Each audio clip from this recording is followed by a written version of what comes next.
Hola chicos, buenas tardes. Vamos a abordar ahora el racionalismo y el empirismo en la misma línea que habíamos visto antes desde Descartes, pero Descartes y Hume y Locke, pero ahora desde Blaise Pascal y Leibniz. Acompáñenme. Blaise Pascal es un racionalista de la misma línea de Descartes, donde la razón impera las deducciones o la razón es la que sustenta las deducciones del filósofo, no tanto la experiencia. Blas Pascal es un defensor de la religión. Recuerdan que el racionalismo trataba de fundamentar a la religión desde la razón, descartando un poco la fe en el sentido de una creencia sin razón. Entonces Blas Pascal tomará la línea de Descartes y tratará de argumentar la existencia de Dios a través de la razón, esto ya en la época moderna. Él dice, si en la razón no se puede confiar, es mucho mejor apostar en la creencia de Dios que no hacerlo. Vamos a analizar cuál es la apuesta de Blas Pascal sobre la existencia de Dios.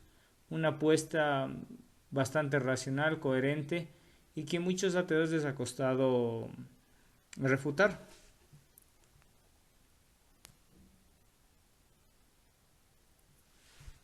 La teoría del descentramiento. Blas Pascal, antes de lanzar su apuesta y de describir la diferencia entre usar la razón y la fe o los sentimientos, él lanza una teoría del descentramiento. Es muy importante esta teoría. Dice, sacar del centro la certeza de la razón humana a través de dudas existenciales. El descentramiento consiste en cuestionarte lo que te da seguridad para ir a aquello que no te da seguridad. Por ejemplo, tiene esta frase, dice, la grandeza del hombre es grande porque el hombre conoce su miseria, la razón, la existencia. Un árbol no conoce su miseria, es pues ser miserable el hecho de sentirse miserable, pero es ser grande el hecho de conocer que se es miserable. Tales miserias no provienen sino de la grandeza misma. Son miserias de gran Señor, del Rey desposeído. Por eso él dirá, el corazón tiene razones que la razón no entiende. Y distingue dentro del pensamiento humano, en su teoría del descentramiento, la filosofía del corazón, que nos lleva a la existencia.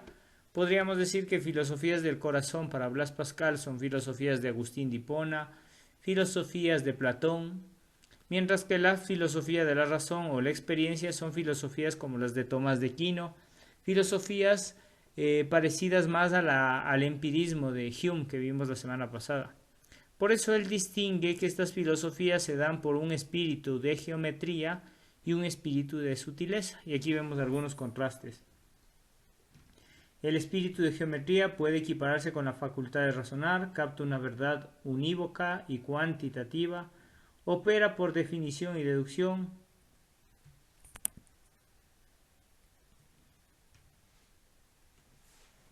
Vamos a resaltarse.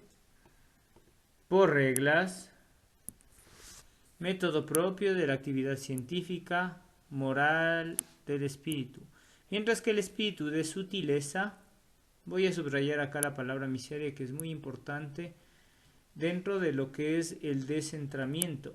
Recordemos que descentrar es salirse de donde estamos nosotros confinados a la seguridad para buscar dudas existenciales. Esto es fundamental en Blas Pascal.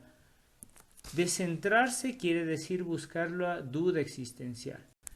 Por eso dice que el espíritu de sutileza busca ausencia de reglas, la fe directamente, se aplica en el dominio de la vida, las ciencias humanas, la estética, la moral, las conclusiones no se demuestran. El espíritu de sutileza hace eco de la fe, hace eco de no usar la racionalidad al 100%.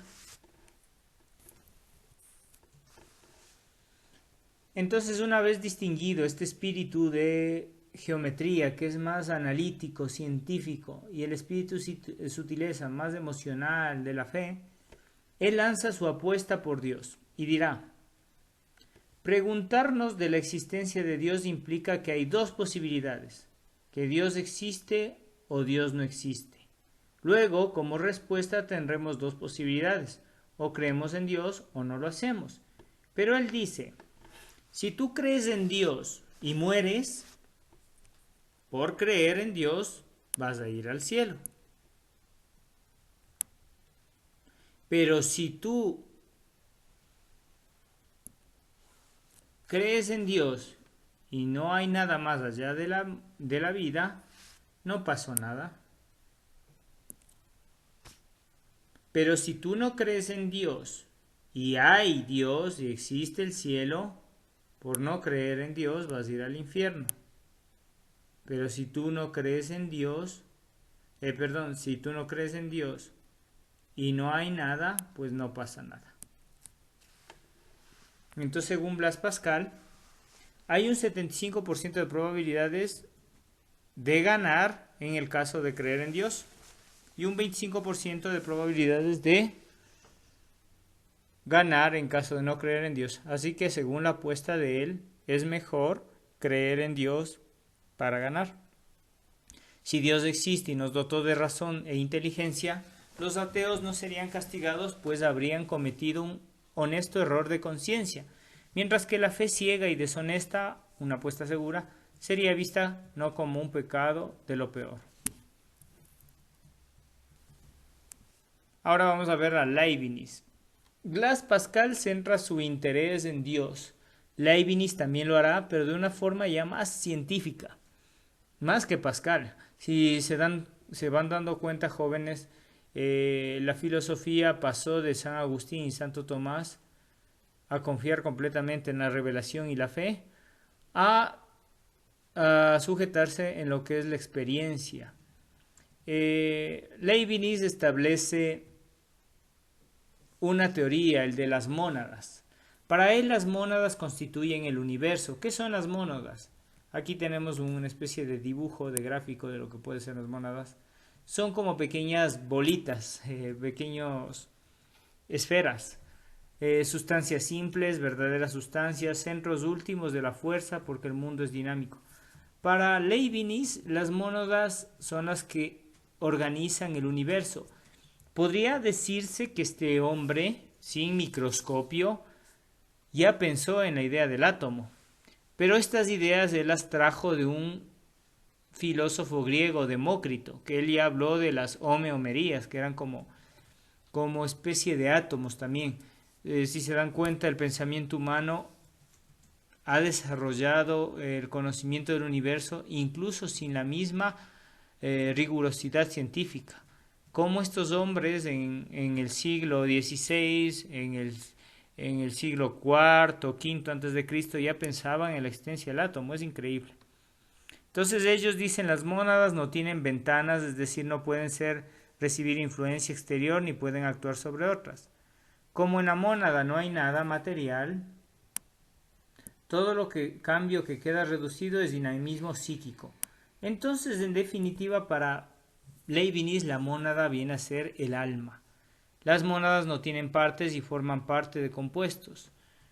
Las mónadas se establecen de acuerdo a una jerarquía de armonía preestablecida que él llama. Esta armonía preestablecida es como un grado de perfección en el universo, en el que están llevadas las mónadas. Si nosotros nos ponemos a analizar un poquito, habla de átomos, eso es bastante empirista, bastante científico, pero empieza a hablar de estos átomos de una forma ya más racionalista, idealista, incluso platónica, porque Platón distinguía que las almas o las ideas tienen grados de perfección. La idea del bien es la más alta y las ideas irascibles, concupiscibles de las almas más pegadas a lo material son ideas más bajas. Él dice: el universo está constituido por mónadas, es el resultado armonioso de un plan divino. O sea que Dios estableció que las mónadas sean las que organicen el universo.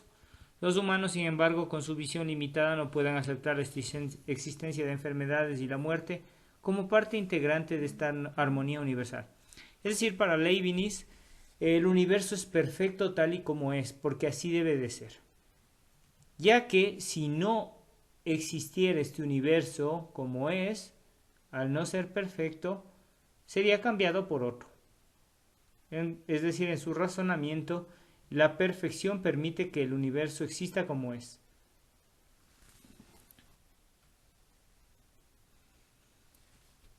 Debido a estas deducciones de las mónadas, Leibniz desarrolla el principio de razón suficiente.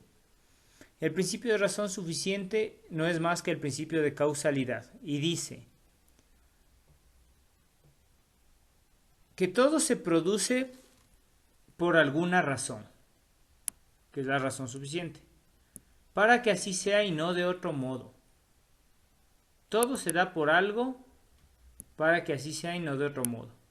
Es decir, para todo efecto debe haber una causa y no puede haber un universo incausado sin una causa. Tiene que tener una razón y eso se les llama la razón suficiente. Esas son las causas que motivan la existencia. Él puede decir que son las mónadas la causa de toda la armonía universal, pero ¿quién creó las mónadas? Entonces él nos dará una respuesta. Todo tiene su razón de ser, todo está construido racionalmente, como la mecánica no tiene en sí misma razón de ser. La mónada o la entelequia, también le llama entelequia a la mónada, es lo que da origen al universo. Piensan en las mónadas, entonces tiene este principio. La mónada es unicidad, principio de no contradicción, de continuidad y de razón suficiente. Son lo que constituye la mónada, lo que es la razón suficiente de todo el universo. Y él dice, en definitiva, que este principio de razón suficiente es Dios. Y desarrolla, a partir de la teoría de las mónadas y del principio de razón suficiente, la teodicea. Teodicea significa la justificación de Dios. Es la defensa y la justificación de la existencia de Dios pese a la existencia del mal. Tomará la definición de San Agustín del mal, Leibniz, y dirá que él no niega la existencia del mal, pero sí que el mal sea algo real. Es decir, el mal existe, pero no como algo real. El mal es un misterio, una vagancia intelectual, ya que la razón tiene límites, pero no precisamente este. O el ocaso del ciego de nacimiento que no extraña lo que nunca tuvo. Entonces no es mal. Entonces, básicamente para él, el mal es la carencia del bien.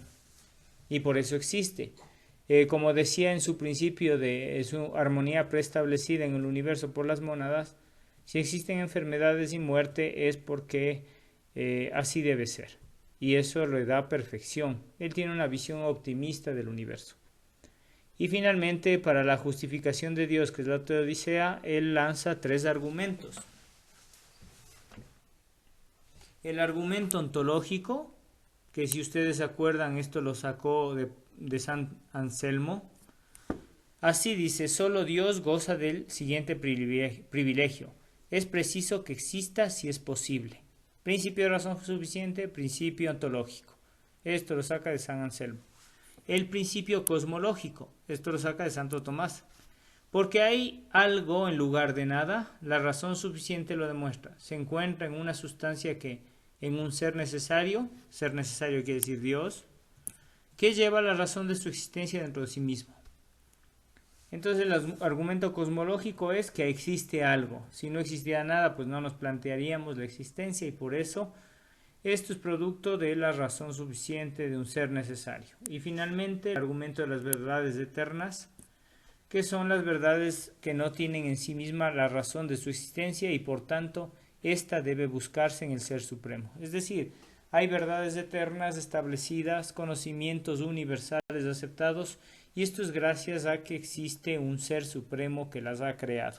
El hombre no es eterno, no puede crear verdades eternas. Por ese motivo él argumenta que existe Dios. Este es un mentefacto, lo trabajaremos en clase. Yo ya lo hice. Ustedes harán el de Leibniz. Yo he hecho el de Blas Pascal. Lo analizaremos en clase para poder trabajar sobre esto.